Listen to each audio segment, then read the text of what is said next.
Sekarang saya akan melanjutkan untuk membacakan Anda buku dengan judul Six Thinking Hats, Kelola Rapat Lebih Baik dan Buat Keputusan Lebih Cepat oleh Edward Bono.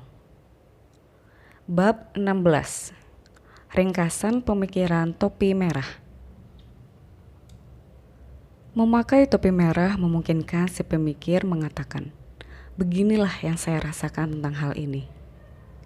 Topi merah mengesahkan emosi dan perasaan sebagai bagian penting dari proses berpikir. Topi merah membuat perasaan jadi terlihat, sehingga perasaan bisa menjadi bagian dari peta pemikiran dan juga bagian dari sistem nilai yang memilih rute di peta.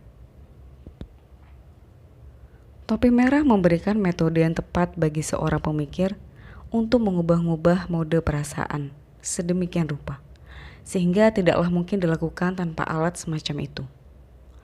Topi merah memungkinkan seorang pemikir untuk menggali perasaan orang lain dengan menanyakan pandangan topi merah.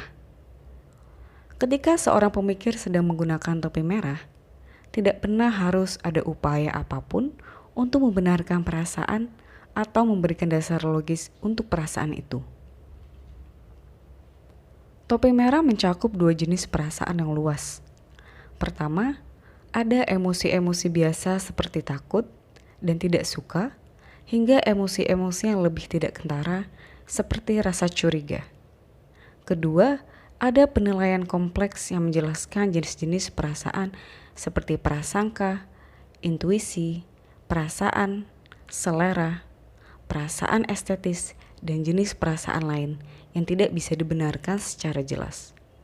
Ketika suatu opini mengandung jenis perasaan seperti ini, opini itu juga bisa disesuaikan dengan topi merah. Sekarang selesai sudah saya membacakan tentang topik merah, dan selanjutnya kita akan membicarakan tentang topi hitam. Prolog. Topi hitam adalah yang paling sering digunakan dari semua topi. Topi hitam mungkin merupakan topi terpenting. Topi hitam adalah topi peringatan. Topi hitam adalah untuk bersikap hati-hati. Topi hitam menghentikan kita dari melakukan hal-hal yang ilegal, berbahaya, tidak menguntungkan, mencemarkan, dan sebagainya. Topi hitam adalah topi kelangsungan hidup. Seekor binatang harus belajar buah beri mana yang beracun dan membaca tanda-tanda bahaya dari seekor predator. Agar bertahan hidup, kita harus bersikap hati-hati. Kita harus tahu apa yang harus dihindari. Kita perlu mengenali apa yang tidak akan berjalan. Begitulah cara kita bertahan. Satu saja kesalahan bodoh, maka kita bisa dihancurkan tanpa peduli seberapa kreatifnya kita.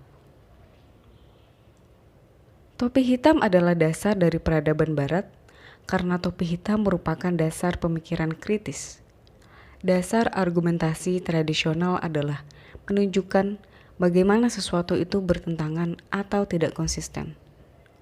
Topi hitam menunjukkan bagaimana sesuatu itu tidak cocok untuk sumber daya, kebijakan, strategi, etika, nilai-nilai kita, dan sebagainya.